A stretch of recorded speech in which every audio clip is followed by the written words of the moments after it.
Hello नमस्कार, मी सुप्रिया नवीन एका ब्लॉगमध्ये आपलं मनापासून स्वागत करते। तुम्हाला आजचा दिवस सुखाचा, आनंदी आणि आरोग्यदायी जाओ। तुम्ही जे काही स्वप्न पाहिली असतील ती सगळी स्वप्न तुमची पूर्ण होत। त्याचबरोबर शुभ सकाळ सर्वांना। सकाळची वेळ आहे आणि बघा 7च्या आसपासचं हे टायमिंग असावं। सूर्योदय नुकताच झालेला आहे आणि टायमिंग फक्त बघा माझ्या लक्षात राहतं तेवढं, कारण वार जो आहे ना तो मी विसरलेली आहे। गेले 2 दिवस तुम्हाला व्हिडिओ आला नाही त्याबद्दल मनापासून सॉरी म्हणते, क्षमा असावी। आणि इकडे बघा गाई वगैरे सगळे बघा, गुरं ना सकाळी सकाळी छान अशी निहारी करतात ना, तर ते भारी वाटतं बघायला। आणि तुम्ही पाखरांचा आवाज पण पाहत असाल की जी पाखरं आहेत ती सकाळची पाखरांची किलबिल किलबिल चालू असते। सोनेरी किरण सूर्यदेवांचे पडलेले असतात, आजूबाजूला पसरलेले असतात। तर हे वातावरण ना खरंच खूप म्हणजे खूप मला आवडतं। तुम्ही पहिल्यापासून ब्लॉगमध्ये बघत आलेला आहात की आपले जे व्हिडिओ असतात बऱ्यापैकी सकाळच्याच रुटीनचे व्हिडिओ असतात आणि संध्याकाळच्या रुटीनचे जे काही थोडंफार रुटीन आहे, क्लिनिंग आहे, तेच मी तुमच्याबरोबर शेअर करते आणि त्या गोष्टी तुम्हाला आवडतात। तुमच्या भरभरून प्रेमाबद्दल मी नेहमीच कृतज्ञ आहे। मी पोस्ट केली होती एक आणि आपले 5000 सबस्क्रायबर आता पूर्ण झालेले आहेत आणि बऱ्यापैकी छान प्रतिसाद तुमचा मिळतो ना, त्यामुळं मनापासून तुमचे आभार आणि थँक्यू। तर गेले 2 दिवस मी व्हिडिओ नाही हे करू शकले, एडिट करू शकले, त्यामुळे तुमच्यापर्यंत आले नाही आहेत ताईंनो। तर वार मी विसरलेले आहे, कदाचित बुधवारच्या आसपासचा हा व्हिडिओ जो आहे तो असावा। पेंडिंग होता एडिटिंगचा, त्यामुळे मग तुमच्यापर्यंत यायला जरा उशीर झालेला आहे। तर बघा पहिली उन्हाळ्याची रेसिपी जी आहे साबुदाण्याचे पळी पापड उपवासाचे, तर ते मी केले होते आणि एका ताईंनी मला ना सांगितलं की रेसिपी जी आहे ना तुझी आहे व्यवस्थित, पण जे माप प्रमाण जे आहे ना त्यांनी मला ते अगदी व्यवस्थित सांगितलं। जसं की तुम्ही पुढं व्हिडिओमध्ये पाहाल तर तुम्हाला कळेलच। मागच्या वेळेस मी व्हिडिओ अपलोड केला होता याच रेसिपीचा, थोडीफार रेसिपी चुकली होती की काय असं मला वाटत होतं, पण तसं नाही। पापड जे आहेत तळल्यानंतर एकदम छान टेस्टी लागत होते। तर असं कधी कधी होतं, ज्या रेसिपी आपल्याला येतात ना तर त्यासुद्धा कधी कधी आपल्याकडनं चुकतात, अगदी नेहमीच्या असल्यात ना तरीसुद्धा। तर असं होतं, आता वर्षातनं एकदाच एखादा पदार्थ करायचा म्हटल्यानंतर थोडंफार इकडं तिकडं होणारच ताईंनो। सकाळची वेळ आहे आणि इकडे मी पळीपापड घालत होते। सालपापडी जी आहे ना ती मी टेरेसवर घालून आलेली आहे, थोडी जी राहिलेली होती ती। तर काल ना म्हणजे सालपापडीचा व्हिडिओ जो आहे ना तो मी शेअर केलेला की मी तुम्हाला सांगितलं होतं सालपापडीची रेसिपी जी आहे माझी ती थोडीशी चुकलेली आहे, सालपापडी पातळ झाली। तर एक आपले व्ह्यूवर्स आहेत नेहमीचे आणि कमेंटसुद्धा करतात ना, त्यांनी मला सांगितलं होतं आपण कोरडा साबुदाणा जो आहे ना तो ज्या भांड्याने मोजून घेतो ना त्याच भांड्याने पाणी घ्यायचं असतं। आणि मी काय केलं, भिजल्यानंतर साबुदाणा एका भांड्यामध्ये मोजून घेतला आणि त्या भांड्याने पाणी घेतलं, ती मिस्टेक झाली माझ्याकडनं। तर बोलता बोलता बघा इकडे ना एक पाखरू येऊन बसलेलं आहे। लवकरच मला इथं ग्रिल लावायची आहे आणि त्यावर झाडं लावायची आहेत, ती एक मिस्टेक झाली। तर थोडं जे काही ते लिक्विड जे राहिलं होतं म्हणजे पातळ त्याचं तर सालपापडीचं, त्यामध्ये थोडासा साबुदाणा पुन्हा भिजवला आणि सालपापडी घातली। तर सालपापडीचं सारण जे आहे ना ते खराब होत नाही। सालपापडीची आपण बघा खीर वगैरे केली, साबुदाण्याची आपण खीर वगैरे केली ना तरी ते लवकर खराब होत नाही। मग मी ते 1 दिवस तसंच ठेवलं, थोडासा साबुदाणा भिजवला आणि पुन्हा एकदा आज व्यवस्थित अशी सालपापडी घातलेली आहे। आता बघूयात कशी होती। आणि ज्या आधी केली होती ना ती पण अगदी परफेक्ट झाली होती, एवढं काही प्रॉब्लेम नव्हता, फक्त थोडीशी पातळ झाली होती। थोडीशी घट्ट असती ना तर परफेक्ट अशी रेसिपी झाली असती। मागच्या वेळेस सुद्धा मी केलेली आहे, पण कधी कधी ना काही वेळेला चुका होतातच। तर असो मागच्या वेळेस बघा मी तुम्हाला सांगितलेलं, तुमच्याबरोबर शेअर केलेलं की हे अननस जे आहे ना तर ते बघा त्याचे मूळ वरचे शेंडे जे आहेत ना ते भिजत घातलेले होते मी पाण्यामध्ये, तर त्याचे बघा छान असे मुळं फुटलेली आहेत त्याला। तर आता गार्डनमध्ये काय करणार आहे, जेव्हा वेळ मिळेल तेव्हा गार्डनमध्ये ना काळी माती पसरवणार आहे एका बाजूला अशी छान, आणि छान त्याचे एका रांगेत अशा अननस आपण लावणार आहोत। तर आता आजची देवपूजा मी तुमच्याबरोबर शेअर करते आणि आज ना बरीच सारी कामं आहेत। उन्हाळी काम जे आहे ना त्याचीच पूर्वतयारी ना आज मी करून घेणार आहे आणि थोडीशी घरामध्ये साफसफाई करणार आहे। बाकीची जी काही पाडव्याची साफसफाई आहे ना तर शिमग्याला संपूर्ण घर जिना जे काही होतं ना ते मी स्वच्छ केलेलं होतं। आणि याच आठवड्यामध्ये ना देवांशचा वाढदिवस सुद्धा आहे, तर त्याची सुद्धा तयारी करायची आहे। आणि गुढीपाडव्याचे जे काही म्हणजे माझे ब्लाऊज स्टिचिंग जे राहिलेलं आहे ना ते पहिले मला पूर्ण करायचं आहे कुठल्याही परिस्थितीमध्ये. आणि थोडंफार स्वच्छता आणि उन्हाळ्याची पूर्वतयारी. तर उन्हाळ्याची पूर्वतयारी काय काय करायची ताईंनो तेच मी तुमच्याबरोबर आजच्या व्हिडिओमध्ये शेअर करते. तर तुम्हाला आजची देवपूजा दाखवते. उन्हाळी काम म्हटलं की लवकर उठावं लागतं. आज जरा थोडा उशीर झाला होता म्हणून आज ना मी उंबराले पण केलं नाही. एकदम साध्या पद्धतीनं बघा चांदीची पावलं आहेत तर आजूबाजूला रांगोळीने 2 लाईननी ओढून घेतलेल्या आहेत. हळदी कुंकू वाहून फूल वाहिलेलं आहे आणि दाराचं तोरण तर तुम्हाला दिसत असेल की मी वर्षभर तेच घालते आणि दिवाळीला किंवा सणावाराला चेंज करत असते. खिडक्या ज्या आहेत ना त्या नेहमीच क्लीन ठेवते. जसं की मी तुम्हाला आधी सुरुवातीला म्हटलं की 5 ते 7 वाजेपर्यंत माझं घराचंच क्लिनिंग चालू असतं. तर एकाही खिडकीमध्ये तुम्हाला अशी घाण दिसणार नाही. सगळ्या खिडक्या ज्या आहेत ना त्या व्हॅक्यूम क्लिनरनी क्लीन करून घेतलेल्या आहेत. नाहीतर ही खिडकी उघडली ना इतकी धूळ आणि जाळी जळमट असायची ना ताईंनो. तर जेव्हा कलरचं काम काढलं होतं ना संपूर्ण ही खिडकी बाहेर ओढून काढली होती ना त्याच वेळेला मी ही सगळी खिडकी जी आहे ती क्लीन केली होती आणि अधूनमधून सुद्धा करत असते. आज तुमच्या दादांनी झेंडूची फुलं आणलेली आहेत. पिवळा ऑरेंज कलरचा झेंडू, अधूनमधून बघा पांढरी जास्वंदी, लाल जास्वंदी अशी फुलं देवाला असतात. तर ती कळ्या व्हायला ना की मग फुलं उमलल्यानंतर देवच दिसत नाही. तर जसं की विठ्ठल रुक्मिणीची मूर्ती बघा मध्ये मी एक कळी ठेवली होती आणि ती उमललेली आहे आता, तर त्यामुळं ती दिसतच नव्हती. तर आता माझ्या लक्षात आलं की आता मुलं घरामध्ये नाही आहेत तर काहीतरी काम करावं. तर मी ना काय करणार होते, पुढचं जे कपाट आहे ना तर ते क्लीन करायला काढणार होते. त्यामध्ये बेडशीट ठेवलेले आहेत, घरातले काही फर्निचर वगैरे क्लीन करायचे जे कापड आहेत जुने गाऊनचे कट करून ठेवलेले ते ठेवलेले आहेत. मी पायपुसणे ठेवलेले आहेत. परत मुलांचा एक वेगळा खण आहे, मुलांची पुस्तकं आणि शाळेचे जे काही ड्रेस आहेत ते एका वेगळ्या खणामध्ये ठेवलेले आहेत. सगळे अस्ताव्यस्त झालेले आहेत. बाजारामध्ये लागतात घेऊन जाण्यासाठी पिशव्या ज्या लागतात ना त्या ठेवलेल्या आहेत. तर म्हटलं जरा ते थोडंसं ऑर्गनाईज करून ठेवावं. पण नंतर परत लक्षात आलं की आता मुलं नाही आहेत तर ब्लाऊज कटिंग करून घ्यावं, कारण ते खूप एकाग्रतेने करावं लागतं. आणि माझं कसं असतं ना ताईंनो, मी कुठलंही व्हिडिओ वगैरे बघत नाही, कोणाची डिझाईन बघत नाही. ब्लाऊज डिझाईन जर मला करायची असेल तर तुम्हाला ब्लाऊज माझे आवडतात म्हणून मी सांगते की मला जर म्हणजे माझ्या जे डोक्यात असतं की नाही चित्र तेच मी ब्लाऊजवर रेखाटत असते. तर असं मी नेटवर मोबाईलवर बघून किंवा कोणाची बघून मी ब्लाऊज डिझाईन कधीच करत नाही. आणि त्यामुळं ना मला थोडासा वेळ जो आहे ना तो एकाग्र लागतो. ब्लाऊज कटिंग करताना तो शिवायचा कसा, त्याला फिनिशिंग कसं येईल या सगळ्या गोष्टींचा मी विचार करत असते. आणि ना खूप म्हणजे आता जाऊ देत, आता निवांत वेळ नाही मला, मग पुढे बघू असं करून करून आहे ना माझी ब्लाऊजची जी तुम्हाला पुढे दिसत असेल बघा ती गच्च पिशवी भरलेली आहे. आणि बऱ्याचशा साडींवरचे ब्लाऊज ना माझे शिवायचे राहिलेले आहेत. तर निवांत असा वेळ मिळतच नाही आणि डिझाईन पण ज्या आहेत ना त्या फिक्स होत नाही. आता ह्यावेळेस मी हा जो ब्लाऊज शिवणार आहे ना तर तो देवाच्या बड्डेसाठी शिवणार आहे. ही जी साडी आहे ना ऑनलाईन मागवलेली आहे तुमच्या दादांनी. अशीच रात्री बघत होते, म्हणजे झोपताना आपण बघतो थोडंसं काय नवीन आहे का फ्लिपकार्ट किंवा ॲमेझॉनवर. तर ही साडी दादांना दिसली आणि खूप आवडली. लेव्हेंडर कलरही माझ्याकडे नव्हता म्हणून मग 400 रुपयाच्या आसपासची ही साडीची प्राईज आहे, किंमत आहे. तर ती दादांनी मागवलेली होती. आता थोडंसं मी ना त्याच साडीवर छान असा डिझाईन करून ब्लाऊज शिवणार आहे. तर माझ्या डोक्यात आहे तशीच मी डिझाईन करणार आहे. बोट नेकचा ब्लाऊज शिवणार आहे आणि साडी थोडीशी ऑर्गेन्झा म्हणजे अशी थोडीशी फुगीर असल्यामुळं ना त्याला पफ स्लीव्ज काही व्यवस्थित दिसणार नाहीत. तर तुम्हाला जर पफ स्लीव्ज शिवायचे असतील ना सिल्कवरच्या साड्यांवर तुम्ही पफ स्लीव्ज शिवा. कॉटन आणि ऑर्गेन्झा वगैरे ज्या साड्या आहेत ना त्या साड्यांवर पफ स्लीव्ज अजिबात शिवू नका. ते अजिबात चांगलं दिसत नाही. सगळं अंग एक तर फुगल्यासारखंच दिसतं आणि मग हात पण आपण फुगवायचे, अजिबात नाही चांगलं दिसत. म्हणून ही टिप तुमच्याबरोबर मला शेअर करावीशी वाटली. कारण तुम्ही ब्लाऊज शिवताना म्हणजे विचारता की तुम्ही कसे शिवता किंवा काय शिवता, तर हे सगळं माझ्या डोक्यात आलेलं असतं. साडी आपण जेव्हा विकत घ्यायला जातो ना तर तेव्हाच माझ्या लक्षात येतं की ह्या साडीवरचा ब्लाऊज कसा शिवला पाहिजे किंवा हे कापड कसं आहे, मटेरियल कसं आहे आणि याचा ब्लाऊज कसा शिवला पाहिजे. तर असं आहे. तर एक डोक्यात माझी डिझाईन होती अशी त्रिकोण.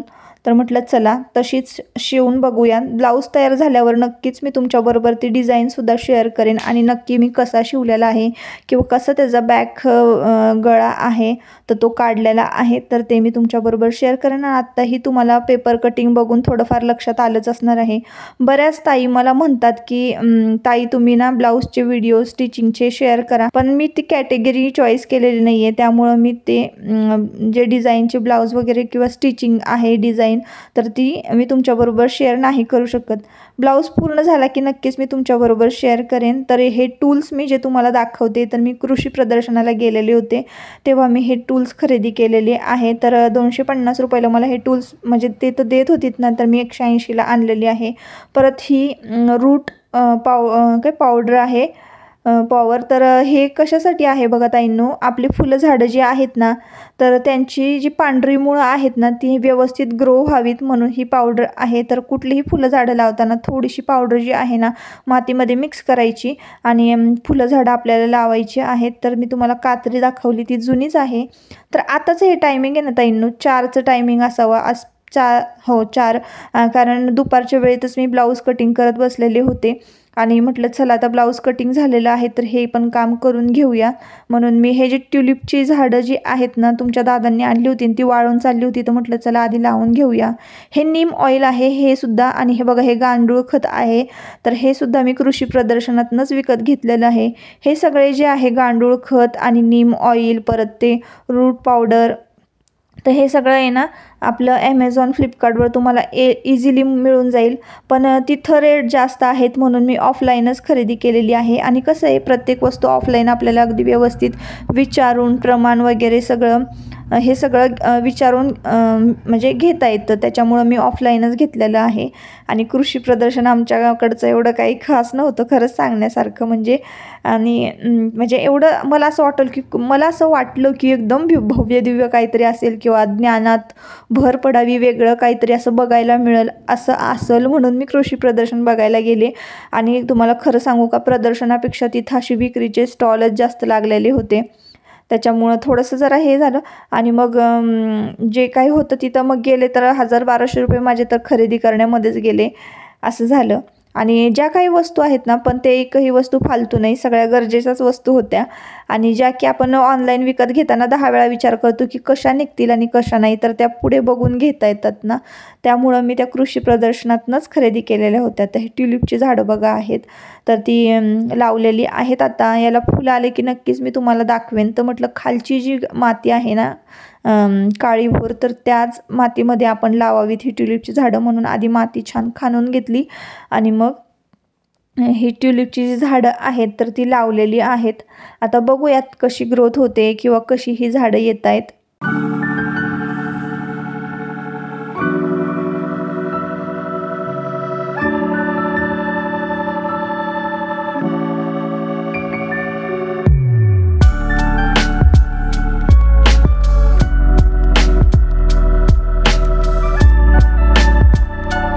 झाडं लावता लावता बघा 5-5:30 टायमिंग झालेलं होतं. दिवस मावळतीला आला होता. आता चला म्हटलं घरातली छोटी मोठी जी काही कामं राहिलेली आहेत ती करून घेऊया. तर सासूबाईंनी ना घेवड्याची डाळ भरडून आणलेली होती गिरणीतून आणि छान मस्त भरडल्या गेलेली आहे.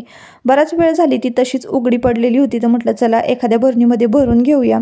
तर ही प्लास्टिकची ट्रान्सफर भरणी जी आहे ना त्या भरणीमध्ये भरली नाही डाळ की लगेच पटकन हाताशी घावते पण, आणि स्टीलच्या भरण्यांमध्ये भरले ना इतर डाळी भरलेल्या आहेत. आणि आता मला ना सगळे डबे जे आहे ना थोडे अस्तव्यस्त झालेले आहेत तर ते सुद्धा व्यवस्थित उन्हाळी काम एका डब्यामध्ये आणि एका डब्यांमध्ये डाळी असं व्यवस्थित ऑर्गनाईज करून ठेवायचं आहे. तर आता ना पीठसुद्धा दळलेलं होतं आज, तर म्हटलं चला हे पीठसुद्धा ना गव्हाच्या डब्यामध्ये भरून घेऊया. आणि मला ना गिरण लावायची आहे तर मला ना तांदळाच्या पापडांचं पीठ जे आहे तर ते दळायचं आहे, म्हणजे तांदूळ दळायचे आहेत. त्याचबरोबर उडदाची डाळ मी आणलेली आहे ना तर उडदाची डाळसुद्धा मला दळून घ्यायची आहे. आता हे गव्हाचं पिठाचा डबा आहे त्यामुळं हा डबा घासणं गरजेचंच आहे. त्यानंतर संपूर्ण गिरण जे आहे ना ते क्लीन करायचे आहे. तर हे एवढी सगळी कामं करायला आता तर दिवस मावळतीला आलेला आहे त्यामुळं काही होणार नाही. तर डबा जो आहे ना तो घासून छान वाऱ्याला ठेवून देते म्हणजे तो संपूर्णपणे छान सुकल. आणि आता सुरुवात करते संध्याकाळच्या स्वयंपाकाला.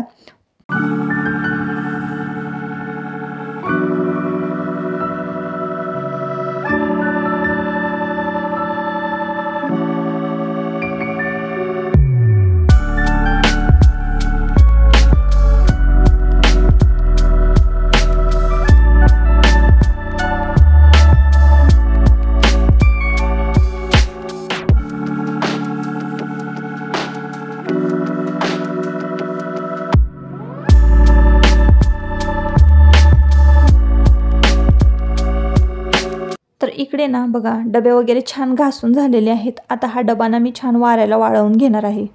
तर एक गोष्ट मला तुमच्याबरोबर शेअर करायची आहे. आपण सगळ्या गृहिणी असलो तरी आपण देशाचे नागरिक आहोत आणि प्रत्येक मुद्द्यावर बोलणं हा आपला अधिकार आहे. आपली मतं मांडणं हा आपला अधिकार आहे की नाही. तर तुम्हाला बघा सध्या एक विषय चाललेला आहे. एका विषयाची खूप चर्चा होते आहे सोशल मीडियावर आणि आजूबाजूला. तर छावा चित्रपट रिलीज झाल्यापासून आणि सगळ्यांनी बघितल्यापासून एक विषय बघा, एका विषयाने खूप जोर धरलेला आहे, तो म्हणजे औरंगजेबाची कबर. तर तुम्हाला याविषयी काय वाटतं ताईंनो, मला नक्की सांगा. ती कबर हटवली पाहिजे का की नाही हटवली पाहिजे? तुम्ही तुमची मतं नोंदवू शकता किंवा तुम्हाला जर काही सांगायचं असेल तर तुम्ही बिनधास्त कमेंट करून सांगा. मी तुम्हाला माझं मत सांगते. तर इकडे बघा मी तांदूळ जे आहेत ना ते काढून ठेवलेले आहे दळण्यासाठी आणि उडदाची डाळ जी आहे ना तीसुद्धा बाजूला काढून ठेवलेली आहे. त्याचबरोबर तुम्हाला मी लोणी दाखवलं, लोणीसुद्धा डबाभर साठलेलं आहे. तर ह्या सगळ्या सांसारिक गोष्टीपासून ना आपल्याला कधीच थोडासा पण वेळ मिळत नाही, पण आपल्याला आपली कानं आपले डोळे आजूबाजूला फिरत असतात, म्हणजे आपल्याला आजूबाजूच्या ज्या घटना आहेत त्या कळत असतात. मी तुम्हाला आत्ता दाखवते, तो घेवडा आहे, काळा घेवडा. आता मी डाळ जी भरून ठेवली ना ती ह्याच घेवड्याची आहे. हे घेवडे वाळवले जातात, मग ते छान तेल लावून भाजले जातात आणि मग त्यांना जात्यावर भरडून त्याची डाळ तयार होते. तर हे ओल्या घेवड्याची आमटीसुद्धा होते. ओल्या घेवड्याची आमटी जितकी चवदार लागते ना तितकीच वाळक्या घेवड्याची आमटी जी आहे ना तीसुद्धा चवदार लागते. एका बाजूला ना मी भात घालून घेते, संध्याकाळची वेळ झालेली आहे. उन्हाळ्याचे दिवस आहे, दिवस लवकर जात नाही, रात्र लवकर होत नाही आणि सकाळ लवकर उजडतं. पण रात्र जरी लवकर नाही ना झाली तरीसुद्धा स्वयंपाकाला लागलंच पाहिजे. कारण काय होतं ना ताईंनो, देवांश जो आहे ना आयुष तालमीला जातो. तुम्हाला माहिती आहे की आता तो पैलवानकी करतोय, तर तालमीला जातून तो तिकडनं आल्यानंतर त्याला इतकी भूक लागते ना, त्यामुळं थोडीफार जी हलकी फुलकी कामं झाली ना माझी क्लिनिंगची किंवा गार्डनमधली तर मी लगेच स्वयंपाकाला लागत असते.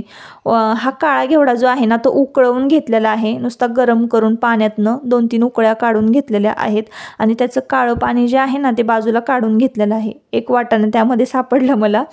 तर आत्ता मी तुमच्याबरोबर मस्तपैकी लोखंडी तव्यातली काळ्या घेवड्याची आमटी रेसिपी शेअर करते. तर सातारी भागात विशेष करून ही केली जाते आणि अगदी साधी सोपी आहे, काहीसुद्धा लागत नाही. तर बघा थोडंसं तेल घातलेलं आहे. मी नेहमीच तेल अंदाजे घालते, तुम्हाला माहिती आहे. तर तुम्ही तुमच्या अंदाजाने घ्या किंवा 2 पळी जरी तुम्ही तेल घेतलं तरीही चालेल. त्यामध्ये कढीपत्ता घालायचा फ्रेश असा ताजा. मस्तपैकी 4 ते 5 लसणाच्या पाकळ्या ज्या आहेत त्या चेचून घ्यायच्या आणि तेलामध्ये घालायच्या आहेत. त्यानंतर घरगुती लाल तिखट तुम्ही जे वापरत असाल ते घाला. त्यानंतर चिमूटभर हळद घातलेली आहे, जाड मीठ घातलेलं आहे, चिरलेली कोथिंबीर घातलेली आहे. गॅसची फ्लेम बारीकच ठेवायची आणि टोमॅटोची प्युरी करून घेतलेली आहे ती या फोडणीमध्ये भाजून घ्यायची आहे. मस्तपैकी छान तेल सुटेपर्यंत हे टोमॅटो छान भाजायचं, कारण मीठसुद्धा आपण घातलेलं आहे, तिखट हळद हे घातलेलं आहे. इतर कुठलाही मसाला यामध्ये घालायची गरज नाही. आता मी यामध्ये घातलेलं आहे पीठ, ज्वारीचं पीठ किंवा तुम्ही बाजरीचं पीठ, कुठलंही पीठ तुम्ही यामध्ये घालू शकता. पीठ छान भाजून घ्यायचं आहे आपल्याला त्या मसाल्यामध्ये.